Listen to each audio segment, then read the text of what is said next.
Perfeito. Perguntas pertinentes. Enquanto eu penso sobre elas, eu fico pedindo ajuda aos universitários, né, que é os espíritos amigos.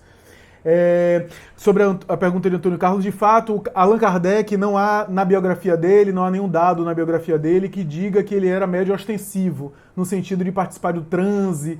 E pelo caráter da tarefa dele, isso era ideal. Se ele fosse um médium ostensivo, a tarefa dele, o trabalho dele poderia ser visto com suspeita. Ora, ele é médium ostensivo, então ele sente essas coisas, ele está contaminado. Mas como ele era um pesquisador frio, entre aspas, frio, isso é, racional, ele podia examinar o fenômeno mediúnico através das médiuns que ele examinou de fora. Ademais, como ele era um intelectual, uma pessoa muito sábia, muita gente poderia dizer que aquelas ideias extraordinárias surgiram da cabeça dele. Mas a grande maioria das médiuns, se não a totalidade, aliás, a totalidade dos médiuns, ou a grande maioria das médiuns que ele examinou, eram meninas de 12, 13, 14, 15 e 16 anos.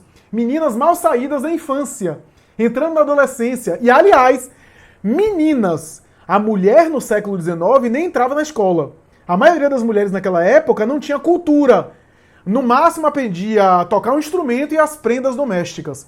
Então foram essas mulheres, essas meninas, adolescentes, que ele tentou ocultar o nome para protegê-las, uma vez que mais tarde seriam mães de família, e que poderiam ter a vida ameaçada, já que a obra espírita gerou a agressividade de muita gente na época. Allan Kardec escondeu o nome delas e ocultou para protegê-las, né? E então, a gente não tem registro que ele seja médium ostensivo, mas sem dúvida nenhuma eu concordo, ele deve ter tido uma intuição maravilhosa, ele deve ter sido intuído pelo mundo espiritual, afinal ele tinha perguntas fantásticas aos espíritos, ele fazia questões muito importantes, questões que são mais importantes. Às vezes, quando eu leio o Livro dos Espíritos, as suas 1019 perguntas, eu fico pensando que todo o sucesso daquelas respostas está na forma como a pergunta foi feita.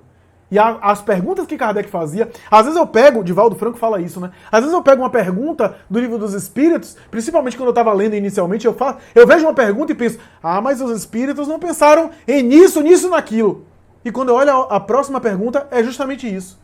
Meu Deus, Kardec pensou tanta coisa, e ele não tinha internet, não tinha nem luz elétrica, na época dele era lâmpada a gás ainda, a eletricidade estava surgindo ainda. Então você veja a maravilha que era o assessoramento do mundo espiritual, mas sem sombra de dúvida ele estava em sintonia com esse mundo espiritual, embora usasse as médiuns como cobaias, entre aspas, né? A mediunidade no mundo espiritual foi descrita muito bem por André Luiz, a começar com a obra Os Missionários da Luz, né, que tem sessões no mundo espiritual, Os Mensageiros também, Libertação e outras obras, Filomeno de Miranda, que tem também várias descrições sobre isso, que fala dessa mediunidade entre planos. No caso em pauta da mediunidade no mundo espiritual, nós estamos com um espírito que consegue servir de veículo entre um espírito muito desmaterializado, muito sutil, que ele assimila, que ele serve de instrumento para passar uma mensagem a uma esfera do mundo espiritual mais densa. Então há médiuns no mundo espiritual, médiuns que estão entre uma dimensão e outra do mundo espiritual, como acontece aqui no plano físico, que o médium é instrumento do mundo espiritual para o mundo físico. Na espiritualidade acontece isso entre dimensões de vibrações diferentes. Há vários casos descritos pela literatura a esse respeito.